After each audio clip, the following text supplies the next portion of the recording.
विकसित दिल्ली की एक अहम भूमिका है और विकसित दिल्ली संकल्प पत्र 2025 आदरणीय राष्ट्रीय अध्यक्ष जगत प्रकाश नड्डा जी ने जिसका आप सबके सामने पहले अपनी बात रखी, आज के दूसरे भाग में मैं आप सबके सामने आया। साथियों, जो हमारे संकल्प हैं वो दिल्ली को विकसित बनाने के हैं और संकल्प से सिद्धि की यात्रा जब अगले 5 वर्षों में पूरी करेंगे, भारतीय जनता पार्टी की जहां भी सरकारें रही, जन कल्याण उनकी प्राथमिकता रही, केंद्र बिंदु रहा। और हमने केंद्र सरकार में भी देखिए राज्यों के सहयोग से नागरिकों की समस्याओं का जहां समाधान किया, वहीं पर उनको सुविधाएं भी दी। सबसे बड़ी आपदा दिल्ली वाली आपदा तो है ही, 11 साल से है, लेकिन देश ने आपदा देखी जब कोविड पैंडेमिक। उस आपदा के समय भी नरेंद्र मोदी जी ने जिस तरह से नेतृत्व दिया, जन कल्याणकारी योजनाएं लेकर आए, 80 करोड़ लोगों को मुफ्त में अनाज दिया, मुफ्त में इंजेक्शन लगाया, कोविड की समस्या से बाहर निकाला, वो तो एक था ही। उसके अलावा भी जन कल्याणकारी बहुत सारी योजनाएं आई। मैं छोटा सा उदाहरण देता हूं, उत्तर प्रदेश और मध्य प्रदेश में जो 60 साल से कांग्रेस नहीं कर पाई, वो नरेंद्र मोदी जी की सरकार ने किया, भाजपा ने किया। केन बेतवा नदियों को जोड़ने के लिए और उस पर जल विद्युत परियोजना लगाने के लिए 44,605 करोड़ रुपए का प्रोजेक्ट मंजूर किया। आज वो शानदार कार्यक्रम चल रहा है। हमने जल जीवन मिशन भी चलाया। पहाड़ों में 17,000 फीट हाइट पे भी नल से स्वच्छ जल आता है, लेकिन आपदा ने जल जीवन मिशन दिल्ली में लागू नहीं किया। पूछिए अरविंद केजरीवाल जी से क्यों नहीं किया, आतिश जी से पूछिए क्यों नहीं किया। यहां नलकों से गंदा पानी आता है दिल्ली में। आयुष्मान भारत वो यहां पे लागू नहीं किया, जो 5 लाख रुपए का इलाज देश के 60 करोड़ लोगों को मिलता है, यहां लागू नहीं किया। राजनीतिक लाभ उठाने के लिए जन कल्याणकारी योजनाओं को आपदा ने लागू नहीं किया, आतिश जी और अरविंद केजरीवाल ने लागू। हमारी सरकार बनेगी और हम दिल्ली में स्वास्थ्य हो, यातायात हो, बिजली हो, पानी हो, परिवहन हो, आदि से जुड़ी जितनी समस्याएं हैं उनका हल करेंगे। दिल्ली को बेहतर या दिल्ली वालों को बेहतर कल और बेहतर आज देने का प्रयास करेंगे। पड़ोसी राज्यों हो, एमसीडी हो, एनडीएमसी हो, केंद्र सरकार के सहयोग से प्रभावी जो हम यहाँ समाधान करेंगे, हम इनकी तरह बहाने नहीं लगाएंगे कि केंद्र ने नहीं किया। केंद्र में भी मोदी सरकार, दिल्ली में मोदी सरकार, यहाँ की भलाई करके दिखाएंगे। अब मैं आता हूं आपके पास।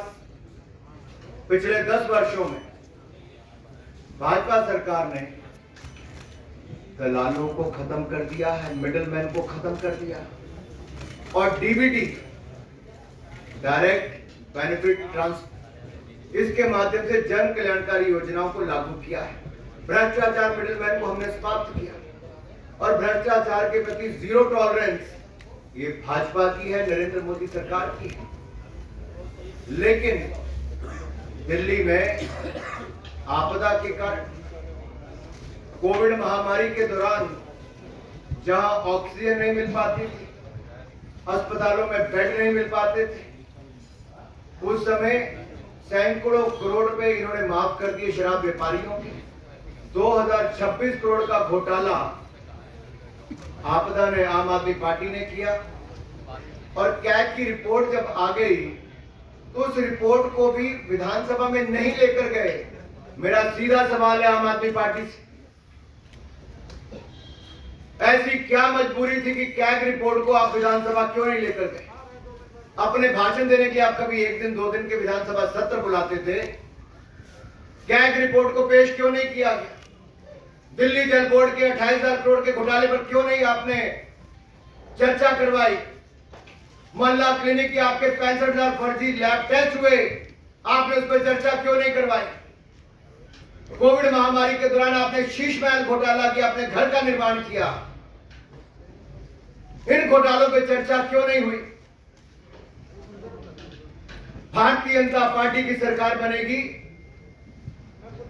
हम आम आदमी पार्टी के कुशासन और भ्रष्टाचार के खिलाफ, चाहे डीटीसी की बात हो, मोहल्ला क्लिनिक की बात हो, शराब घोटाले की बात हो, जल बोर्ड से जुड़े घोटाले की बात हो, इन पर एसआईटी की जांच बिठाएंगे, भारतीय जनता पार्टी बिठाएगी।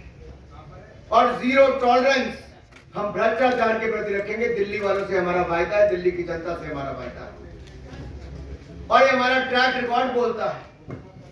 2014 से लेकर 2025 तक नरेंद्र मोदी जी की सरकार दिल्ली में, यानी कि देश में,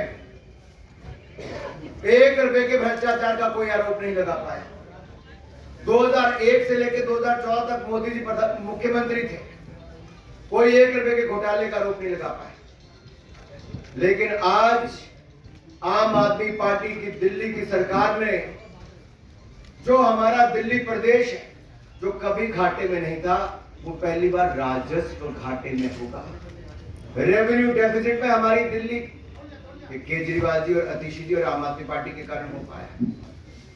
साथियों, अगली बात मैं करना चाहूंगा, शिक्षा को लेकर न्यू एजुकेशन पॉलिसी 34 वर्षों के बाद लाई तो भारतीय जनता पार्टी नरेंद्र मोदी जी लेकर आए।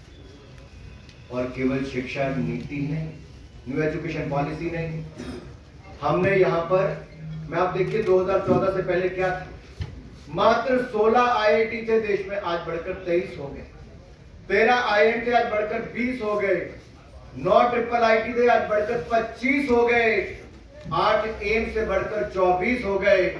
308 मेडिकल कॉलेज थे, आज 706 हो गए। हर जिले में मेडिकल कॉलेज का सपना हमारी सरकार पूरा कर रही है।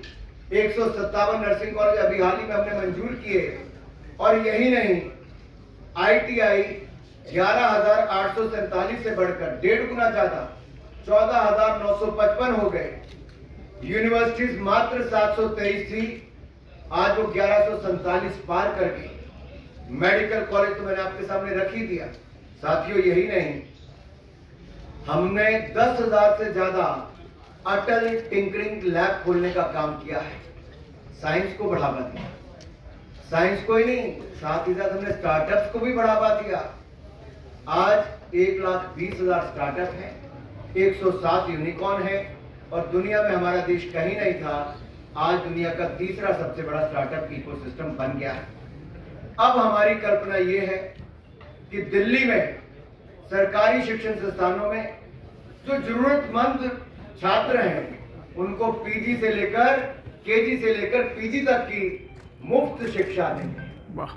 केजी से पीजी तक मुफ्त शिक्षा मिलेगी दिल्ली के जरूरतमंद छात्रों को सरकारी शैक्षिक संस्थानों में। जी हां, आपने ठीक सुना, केजी से पीजी तक मुफ्त शिक्षा प्रदान करेंगे जरूरतमंद छात्रों को सरकारी शैक्षिक संस्थानों में। और साथियों, यही नहीं, आपको मैं एक बात और बताऊं, जो हमारे अगली मैं बात करने वाला हूं, स्किल बहुत महत्वपूर्ण है। और स्किल देने के लिए हमने जहां एक और कौशल विकास की बहुत सारी योजनाएं चलाई, मुझे कहते हुए प्रसन्नता है, हमने लगभग 1.5 करोड़ से ज्यादा युवाओं को कौशल विकास किया है, उनको प्रशिक्षण दिया है, उनको स्किल देने का काम किया है। और जो हमारे युवा यूपीएससी राज्य के पीएससी के उसमें पार्टिसिपेट करना चाहते हैं, नेक्स्ट स्लाइड पे अगर आप जाएंगे तो उसमें आपको दिखेगा, जहां एक और जरूरतमंद छात्र यूपीएससी और राज्य के लिए हमने तैयारी के लिए विभिन्न माध्यमों से सहायता प्रदान की। भारतीय जनता पार्टी के गुजरात राज्य हो, मध्य प्रदेश हो, उत्तर प्रदेश हो, यहाँ पर बहुत सफल योजनाएं चलाई। और साथ लगते अगर आप हरियाणा में भी देखेंगे, हमारे राज्य की जो एचपीएससी है या फिर यूपीएससी की परीक्षाओं की तैयारी करने वालों के लिए हमने एक मुश्त वित्तीय सहायता प्रदान की है। और जो आने जाने में किराया लगता है, लागत आती है, उसकी प्रतिपूर्ति भी हमने की है। लेकिन दूसरी ओर दिल्ली में आम आदमी पार्टी की आपदा वाली सरकार ने घोर लापरवाही की। 15 मिनट की बारिश में सीवरेज भर जाते हैं।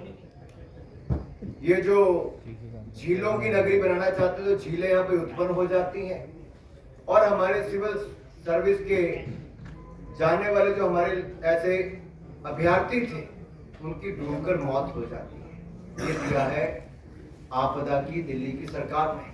लेकिन अब हम दिल्ली के युवाओं के लिए राज्य की विभिन्न प्रतियोगी परीक्षाओं की तैयारी में उनको सक्षम बनाने के लिए एक मुश्त 15,000 रुपए की वित्तीय सहायता प्रदान करेंगे ताकि वो प्रतियोगी परीक्षाओं के लिए अच्छी तैयारी कर सकें, उनके माँ बाप पर कोई बोझ ना बने, हमारे दिल्ली के युवा शानदार रिजल्ट दे सकें और परीक्षा केंद्र की यात्रा की लागत भी और आवेदन शुल्क की 2 अटेम्प्ट तक प्रतिपूर्ति हमारी भारतीय जनता पार्टी की सरकार करेगी। ये वायदा है हमारा दिल्ली के युवाओं से और दिल्ली के युवाओं से कहता हूं ये मोदी की गारंटी है जिसकी पूरा होने की भी पूरी गारंटी है।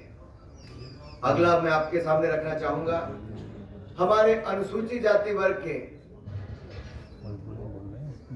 इनकी कितनी अनदेखी की है। मेरा केजरीवाल जी से सवाल है, मेरा आम आदमी पार्टी से सवाल है, अतिशी जी कहने को मुख्यमंत्री है या नहीं किसी को पता नहीं। 5 वर्षों में जितनी मेरे हाथ पर उंगलियां है ना साहब, 5 वर्षों में केवल 5 एससी छात्रों को स्कॉलरशिप छात्रवृत्ति दी है इस आम आदमी पार्टी ने।